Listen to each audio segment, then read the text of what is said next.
사도신경으로 우리 신앙을 고백드리겠습니다.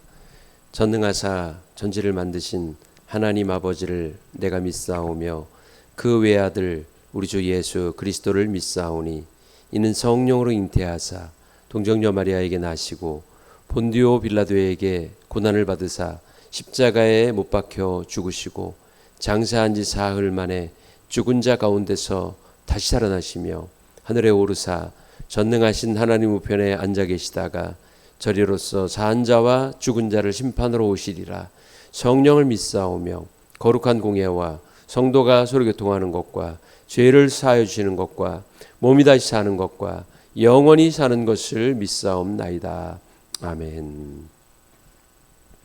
우리 다 같이 찬송가 88장을 부르겠습니다.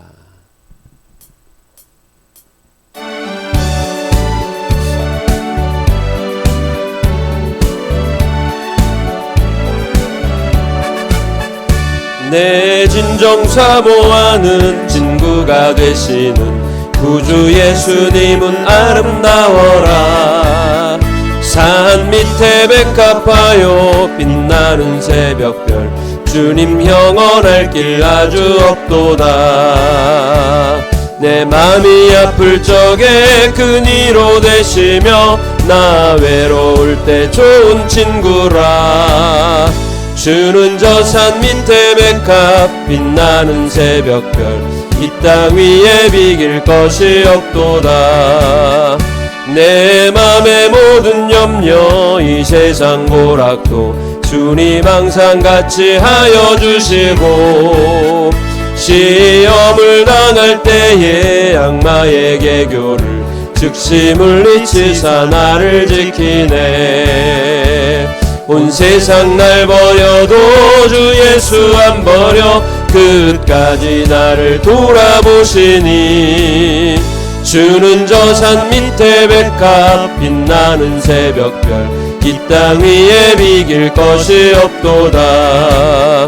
내 맘을 다하여서 주님을 따르면 길이 길이 나를 사랑하리니 물불이 두렵지 않고 창검도 겁없네.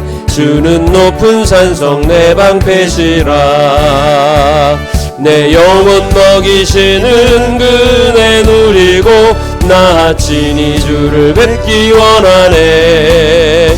주는 저 산 밑에 백합 빛나는 새벽별 이 땅 위에 비길 것이 없도다.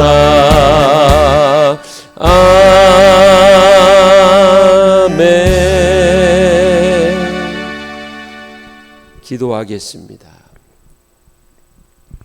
사랑과 은혜가 많으신 전능하신 하나님, 오늘도 이 새벽 시간 주 앞에 우리의 마음을 다하여 예배합니다.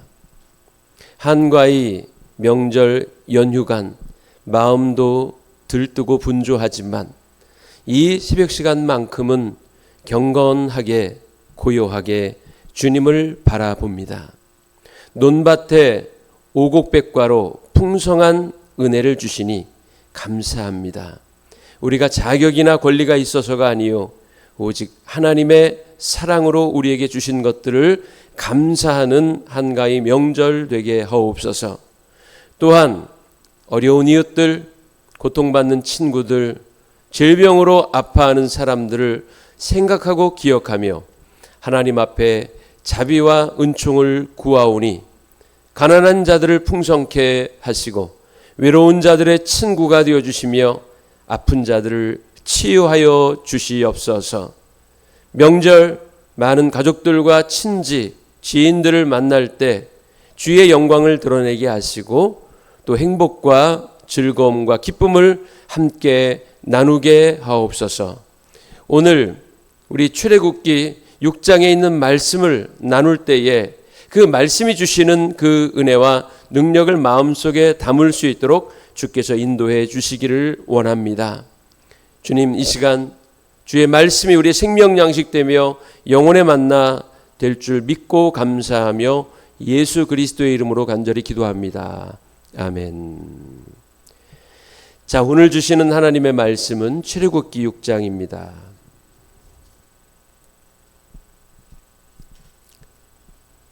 자, 우리 1절부터 30절까지 한 절씩 교독하도록 하겠습니다. 여호와께서 모세에게 이르시되 이제 내가 바로에게 하는 일을 내가 보리라. 강한 손으로 말미암아 바로가 그들을 보내리라. 강한 손으로 말미암아 바로가 그들을 그의 땅에서 쫓아내리라. 하나님이 모세에게 말씀하여 이르시되 나는 여호와이니라. 내가 아브라함과 이삭과 야곱에게 전능의 하나님으로 나타났으나 나의 이름을 여호와로는 그들에게 알리지 아니하였고 가나안 땅 곧 그들이 거류하는 땅을 그들에게 주기로 그들과 언약하였더니 이제 애굽 사람이 종으로 삼은 이스라엘 자손의 신음소리를 내가 듣고 나의 언약을 기억하노라. 그러므로 이스라엘 자손에게 말하기를 나는 여호와라. 내가 애굽 사람의 무거운 짐 밑에서 너희를 빼내며 그들의 노역에서 너희를 건지며 편팔과 여러 큰 심판들로서 너희를 속량하여 너희를 내 백성으로 삼고 나는 너희의 하나님이 되리니 나는 애굽 사람의 무거운 짐 밑에서 너희를 빼낸 너희의 하나님 여호와인 줄 너희가 알지라. 내가 아브라함과 이삭과 야곱에게 주기로 맹세한 땅으로 너희를 인도하고 그 땅을 너희에게 주어 기업을 삼게 하리라. 나는 여호와라 하셨다 하라. 모세가 이와 같이 이스라엘 자손에게 전하나 그들의 마음의 상함과 가혹한 노역으로 말미암아 모세의 말을 듣지 아니하였더라. 여호와께서 모세에게 말씀하여 이르시되 들어가서 애굽 왕 바로에게 말하여 이스라엘 자손을 그 땅에서 내보내게 하라. 모세가 여호와 앞에 아뢰어 이르되 이스라엘 자손도 내 말을 듣지 아니하였거든 바로가 어찌 들으리이까. 나는 입이 둔한 자니이다. 여호와께서 모세와 아론에게 말씀하사 그들로 이스라엘 자손과 애굽 왕 바로에게 명령을 전하고 이스라엘 자손을 애굽 땅에서 인도하여 내게 하시니라. 그들의 조상을 따라 집에 어르든 이러하니라. 이스라엘의 장자 르우벤의 아들은 한옥과 발루와 헤스론과 갈미니. 이들은 르우벤의 족장이요. 시므온의 아들들은 여무엘과 야민과 오핫과 야긴과 소할과 가나안 여인의 아들 사울이니 이들은 시므온의 가족이요. 레위의 아들들의 이름은 그들의 족보대로 이러하니 게르손과 고핫과 므라리요. 레위의 나이는 137세였으며 게르손의 아들들은 그들의 가족대로 림니와 시므이요. 고핫의 아들들은 아므람과 이스할과 헤브론과 우시엘이요. 고핫의 나이는 133세였으며 무라리의 아들들은 마홀리와 무시니 이들은 그들의 족보대로 레위의 족장이요. 아므람은 그들의 아버지의 누이 요게벳을 아내로 맞이하였고 그는 아론과 모세를 낳았으며 아므람의 나이는 137세였으며 이스할의 아들들은 고라와 네벡과 시그리요. 우시엘의 아들들은 미사엘과 엘사반과 시드리요. 아론은 암미나답의 딸 나손의 누이 엘리세바를 아내로 맞이하였고 그는 나답과 아비후와 엘라살과 이다마를 낳았으며 고라의 아들들은 아실과 엘가나와 아비아삽이니 이들은 고라 사람의 족장이요. 아론의 아들 엘라살은 부디엘의 딸 중에서 아내를 맞이하였고 그는 비느하스를 낳았으니 이들은 레위 사람의 조상을 따라 가족의 어른들이라. 이스라엘 자손을 그들의 군대대로 애굽 땅에서 인도하라 하신 여호와의 명령을 받은 자는 이 아론과 모세요. 애굽 왕 바로에게 이스라엘 자손을 애굽에서 내보내라 말한 사람도 이 모세와 아론이었더라. 여호와께서 애굽 땅에서 모세에게 말씀하시던 날에 여호와께서 모세에게 말씀하여 이르시되 나는 여호와라. 내가 내게 이르는 바를 너는 애굽 왕 바로에게 다 말하라. 모세가 여호와 앞에서 아뢰되 나는 입이 둔한 자이오니 바로가 어찌 나의 말을 들으리이까. 아멘. 자, 하나님께서 이 새벽에도 우리에게 은혜와 평강 베푸시기를 원합니다. 우리 성경 순서에 따라서 오늘은 출애굽기 6장의 말씀을 여러분과 함께 나누려고 합니다. 어제 5장에서는 아론과 모세가 하나님의 지시하심을 따라 애굽 왕 바로를 만납니다. 그리고 백성을 보내달라고 요청하죠. 그러나 바로는 이 요구를 이런지하에 묵살합니다. 그리고는 백성들을 더 힘들게 합니다. 벽돌을 만들 때 짚은 제공이 되었었으나 이제 바로가 너희가 벽돌을 만들 때 제공하던 짚을 너희들 스스로 마련해야 할 것이다. 그러나 벽돌의 수효는 이전에 만들던 그 수요 그대로 생산하라. 그렇게 이제 어떻게 보면 노역이 더 가중이 된 거지요. 그래서 백성들은 모세와 아론을 원망합니다. 오늘 6장에서는 그 백성들의 원망과 불평을 들었던, 그리고 바로를 찾아갔지만은 바로 왕이 절대로 자기의 요구를 들어주지 않을 거라고 단정한 모세가 하나님 앞에서 시리에 빠집니다. 그때 하나님은 모세에게 나타나셔서 아브라함과 이삭, 야곱에게 하셨던 언약을 재확인시켜 주시고, 또한 모세와 아론의 조상들의 계보를 오늘 본문을 통하여 제시하고 있으며, 또 바로에게 다시 가라는 하나님의 명령이 오늘 6장에 기록되어 있습니다. 자, 오늘 말씀은 크게 세 부분으로 나눌 수가 있는데, 1절에서 13절까지는 하나님이 두 번째 모세에게 나타나셔서 언약을 재확인시켜 주시는 내용입니다. 자, 하나님이 지시하셔서 모세는 아론과 함께 바로에게 갑니다. 그리고는 내 백성을 해방해 달라고 요구하죠. 우리가 광야로 나가서 하나님께 제사를 드리고 싶다. 그러니 우리 백성을 내보내 달라. 이렇게 요구합니다. 그러나 바로는 그 요구를 이런자에 묵살하죠. 수모만 당하고 쫓겨나오게 됩니다. 자, 쫓겨나오던 모세는 바로에게 무리한 요구를 했다가 자기들의 노역만 더 무거워졌다고 거세게 항의하는 백성들로 인해서 의기소침해집니다. 그도 그럴 것이, 아까도 말씀을 드렸지만은 벽돌을 예를 들어 100개를 찍는다고 할 때에 벽돌을 만들 때 그 속에 들어갈 짚을 그 전까지는 제공을 받았었습니다. 그러나 모세가 바로에게 내 백성을 해방해 달라고 요청하고 난 이후에는 제공되던 그 짚이 더 이상 제공되지 않고 너희들이 알아서 구해라. 그래서 벽돌을 만들라. 그러면 벽돌의 숫자를 좀 줄여줘야 되는데 벽돌의 숫자를 줄여주지 않습니다. 그대로 100개를 만들라고 합니다. 그러니 이 백성들의 일은 더 힘겨워진 거지요. 그들의 노역은 더 가중이 된 겁니다. 벽돌만 그냥 만들면 됐었는데 벽돌을 만들 재료까지 스스로 찾아와서 마련해서 벽돌을 만들어야 하니까 이 백성들이 노역이 가중이 되자 모세와 아론에게 불평할 수밖에 없었던 거지요. 백성들은 거칠게 항의합니다. 출애굽기 5장 21절 보니까 그들에게 이르되 너희가 우리를 바로의 눈과 그의 신하의 눈에 미운 것이 되게 하고 그들 손에 칼을 주어 우리를 죽이게 한다. 이렇게 백성들이 모세에게 항의합니다. 자, 백성들이 거칠게 항의하자 모세도 하나님 앞에 불평하지요. 5장 22절에서 23절 보니까 주여 어찌하여 이 백성이 학대를 당하게 했나이까? 어찌하여 나를 보내셨나이까? 내가 바로에게 들어가서 주의 이름으로 말한 후로부터 그가 이 백성을 더 학대하며 주께서도 주의 백성을 구원하지 아니하시나이다. 라고 이 모세도 하나님 앞에 볼멘소리를 합니다. 백성들은 자기들이 감당해야 할 노역이 더 무거워졌으니 불평할 만합니다. 하나님의 뜻이 무언지를 잘 몰랐기 때문이죠. 그러나 모세의 불평은 좀 다릅니다. 왜 자신을 불렀는지, 역할이 무엇인지, 그리고 하나님이 함께 하시며 도와주실 것에 대해 분명히 알고 있었습니다. 그거는 하나님이 모세에게 나타나셔서 말씀하셨기 때문이죠. 그럼에도 불평했어요. 하나님 앞에 거세게 항의했습니다. 자, 성도는 믿음으로 산다고 해도 어려움을 만날 수 있습니다. 하나님의 뜻대로 행한다고 해서 모든 게 다 편안하고 형통한 것만은 아니에요.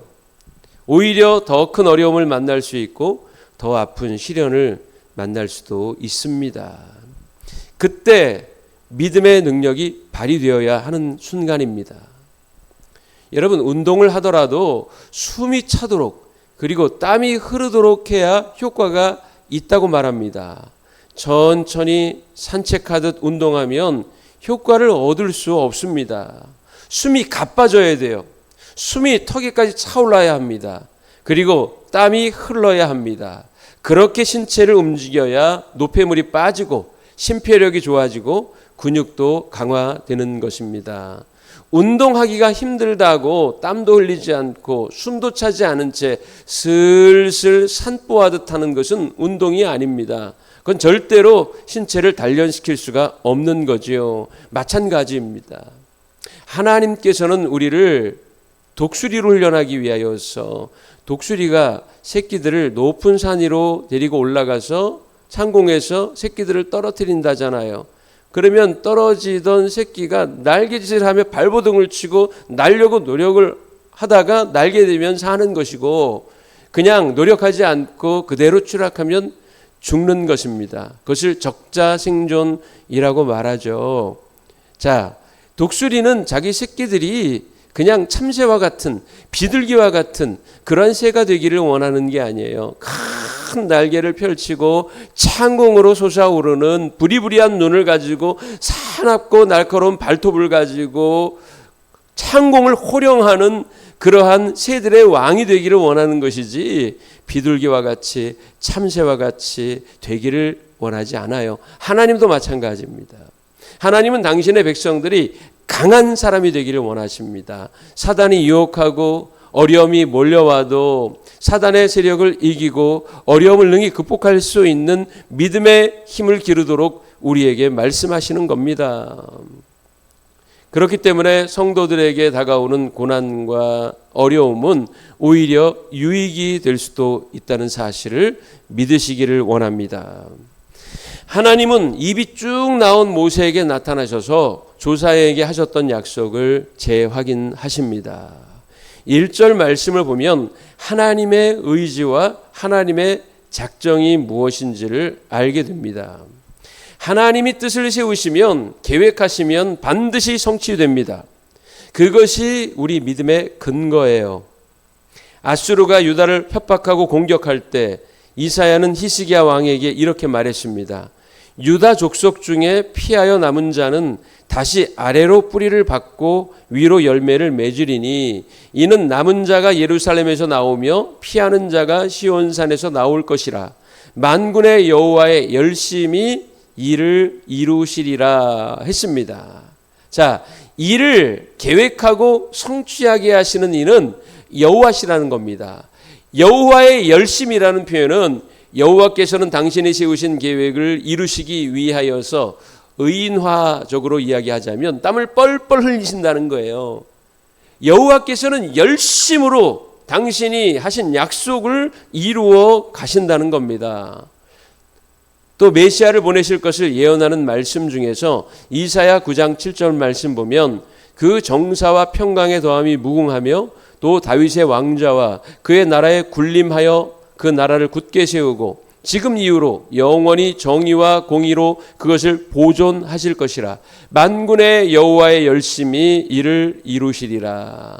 여기도 메시아를 보내주시겠다는 약속 끝에 하나님의 열심, 여호와의 열심이 이 약속을 이루어 가시리라고 분명히 말씀했습니다. 자, 오늘 본문 1절에도 보니까 이렇게 말씀하고 있어요. 여호와께서 모세에게 이르시되 이제 내가 바로에게 하는 일을 내가 보리라. 강한 손으로 말미암아 바로가 그들을 보내리라. 강한 손으로 말미암아 바로가 그들을 그의 땅에서 쫓아내리라. 하나님의 강한 손으로 바로와 애굽을 쳐서 너의 백성들, 이스라엘 족속 나의 백성들을 이끌어낼 것이니 너는 염려하지 말고 걱정하지 말고 바로에게 가서 내 백성을 해방해 달라고 요청하라는 겁니다. 이것이 바로 하나님의 의지이며 하나님의 작정입니다. 하나님은 자녀들을 구원하시고 돌보실 계획과 의지를 가지시고 있습니다. 하나님이 작정하셨으니 걱정하지 말아야 합니다. 하나님이 계획하셨더니 반드시 이루어진다는 믿음을 가지시기를 바랍니다. 자, 2절 말씀 보니까 이 하나님은 당신의 계획과 당신의 의지를 어떻게 이루어 가시는지를 5가지로 말씀하고 있습니다. 첫 번째는 2절에 나는 여호와라 이렇게 말씀하셨어요. 나는 여호와라 라고 하는 뜻은 스스로 계신 분이라는 뜻이고 전능하신 분이라는 뜻입니다. 하나님은 유일하신 하나님입니다. 하나님은 모든 것을 하실 수 있는 전능하신 분입니다. 하나님은 모든 것을 알고 계신 전지하신 분입니다.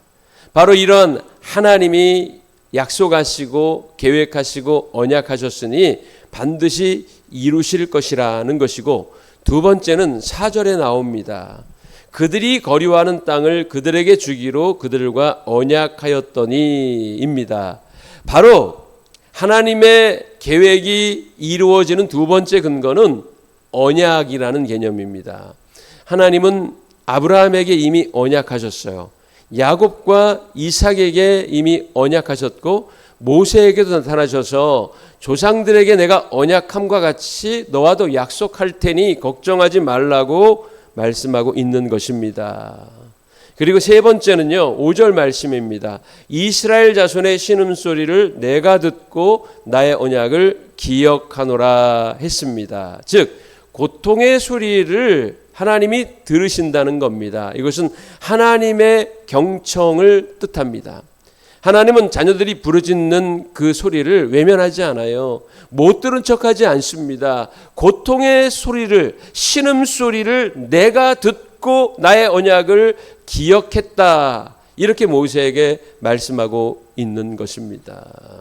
우리가 고통 중에 신음할 때에 사람은 내 고통을 알지 못하고 공감하지 못할지라도 하나님은 우리의 고통의 소리를 듣고 계십니다. 자녀들이 어떻게 어려움과 힘겨움으로 고생하는지를 알고 계십니다. 그러므로 우리는 걱정할 필요가 없는 것이지요. 그 다음 네 번째는 6절 7절에 나옵니다. 나의 편팔과 여러 큰 심판들로서 너희를 속량할 것이라고 6절에 말했고, 애굽 사람의 무거운 짐 밑에서 너희를 빼낸 너희 하나님 여호와인 줄 너희가 알게 될 거라고 7절에 말씀하고 있습니다. 하나님은 연약한 신이 아니에요. 하나님은 권능의 신입니다. 하나님은 못하실 것이 없는 분이에요. 무에서 유를 창조하셨고 인간이 포기한 것들을 이루시는 분이며 당신이 작정한 것을 반드시 성취하는 분이라는 것을 우리는 알아야 합니다. 그래서 예레미야 33장 3절 말씀 보면은 여러분, 여호와께서 작정하신 것을 여호와께서 이루어 가신다고 분명히 말씀하고 있습니다. 너는 부르짖으라. 내가 내게 응답하겠고 내가 알지 못하는 크고 은밀한 일을 내게 보이리라고 약속하신 하나님이 여러분들과 함께 하심을 믿으시기를 바랍니다. 다섯 번째는 11절에서 13절에 나와 있습니다. 하나님의 위로입니다. 나는 입이 둔한 자라고 투정하는 모세. 히브리 원문을 보면 입이 둔한 자라는 의미가 할례받지 못한 입이라는 뜻입니다. 여러분들도 아다시피 이스라엘 남한은 태어난 지 8일에 할례를 받아야 하나님의 선민으로 인정을 받아요. 모세가 내 입은 할례받지 못한 입입니다 라고 한 건 책임 회피입니다. 나는 자격이 없어요. 저에게 이런 어려운 일을 맡기지 마세요 라는 그런 뜻이에요. 여러분들, 하나님의 부르심에는 결코 실수가 없음을 믿습니까? 하나님은 신실하신 분임을 믿습니까? 하나님이 성도에게 소명을 주실 때는 능력과 은혜도 함께 예비하고 계심을 믿습니까?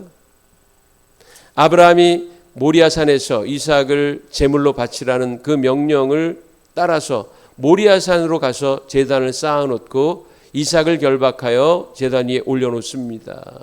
막 칼을 들어 이삭을 찌르려고 할 때 하나님이 급히 아브라함을 부르시지요.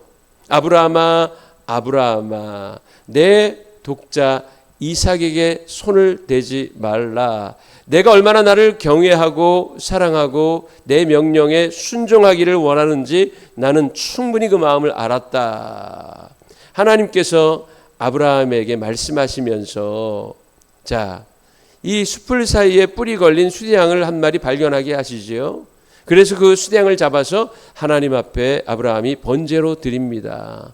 그래서 아브라함이 그 산에서, 여호와의 산에서 내게 예비하신 분 여호와 이레라고 하나님을 높였습니다. 여러분, 하나님은 여호와 이레로 채우시고 예비하시는 분입니다. 내가 지금 손에 쥔 것이 없다고 해서, 아무것도 가진 것이 없다고 해서 하나님의 일이 실패하는 게 아닙니다. 나는 없지만 무에서 유를 창조하신 하나님께서 없는 것도 있게 하시며 실패한 것도 다시 성공하게 하시고 사라진 것도 다시 우리에게 보이신다는 사실을 여러분들 믿으시기를 원합니다. 자, 그리고 14절부터 27절까지의 말씀을 보면 모세와 아론의 조상들 이야기가 나옵니다. 왜 갑자기 족보가 나올까? 그 이유가 있어요. 이 모세와 아론의 족보를 소개한 두 가지 이유가 있습니다. 첫 번째는요, 모세와 아론 그리고 이스라엘 백성 간의 동질성을 확인해 주는 의미예요. 모세는 히브리인입니다. 그러나 그는 출생하자마자 이집트 왕자가 되지요. 석 달 동안 숨겨 키우다가 더 이상 숨겨 키울 수가 없게 되자 갈대 상자에 모세를 뉘어 나일강 숲을 사이에 갈대숲 사이에 띄웁니다. 그것을 바로의 딸 공주가 발견하죠.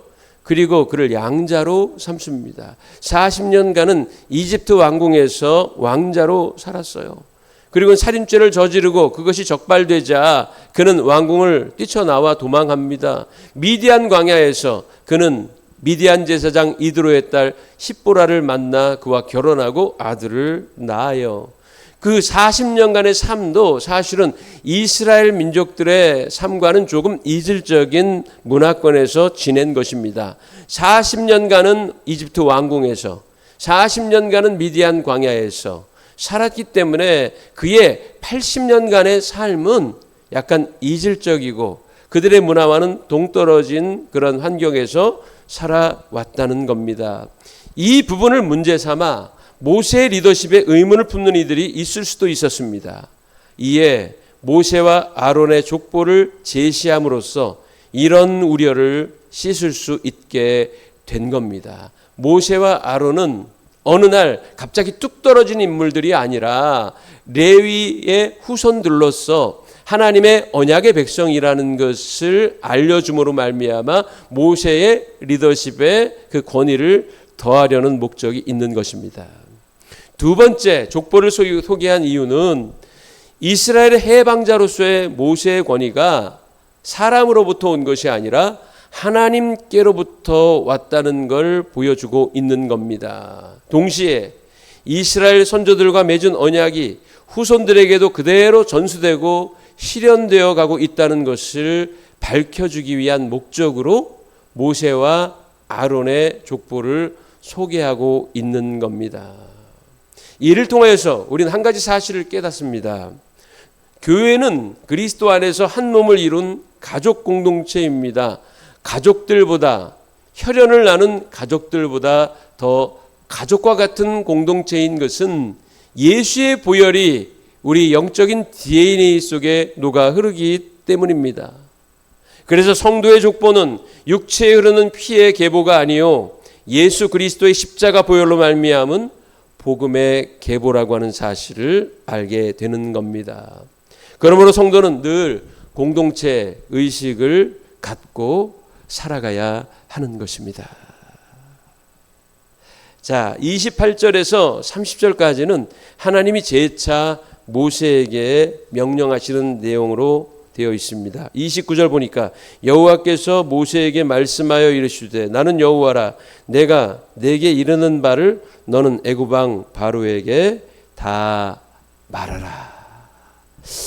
하나님께서 조상들에게 하셨던 약속을 모세에게 상기시켜 주심으로 말미암아 그리고 나의 권능으로 내 백성을 이집트에서 건져내리라는 하나님의 약속을 모세에게 다시금 확인시켜 줌으로 말미암아 모세가 그 소명을 이루어 갈 수 있도록 하신 겁니다. 그러나 아직까지 모세는 확신이 없는 것 같아요. 그래서 30절에 이렇게 말합니다. 모세가 여호와 앞에서 아뢰되 나는 입이 둔한 자니 바로가 어찌 나의 말을 듣겠습니까? 라고 다시 의문부호를 붙이는데 거기에 대하여서 하나님께서 응답하시는 내용이 7장에 나옵니다.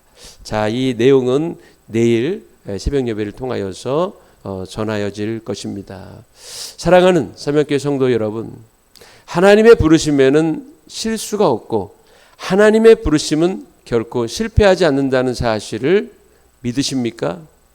그렇다면 오늘 하루 어떠한 일을 만날지라도 그 모든 계획 가운데 하나님의 섭리가 있음을 믿고 내가 원하는 일을 만나든 원하지 않는 고난에 처하든 간에 하나님의 신실하심을 의심하지 말고 믿음으로 말미암아 오늘 하루의 삶도 승리하며 은혜 중에 사는 우리 삼명교회 성도들의 삶이 되시기를 주의 이름으로 간절히 축원합니다. 우리 주님 가르쳐 주신 기도로 예배를 마치고 여러분 개인적으로 기도하십시오. 하늘에 계신 우리 아버지여, 이름이 거룩히 여김을 받으시오며 나라가 임하옵시며 뜻이 하늘에서 이루어진 것 같이 땅에서도 이루어지이다. 오늘날 우리에게 일용할 양식을 주옵시고 우리가 우리에게 죄 지은 자를 사하여 준 것 같이 우리 죄를 사하여 주옵시고 우리를 시험에 들게 하지 마옵시고 다만 악에서 구하옵소서. 대개 나라와 권세와 영광이 아버지께 영원히 있사옵나이다. 아멘.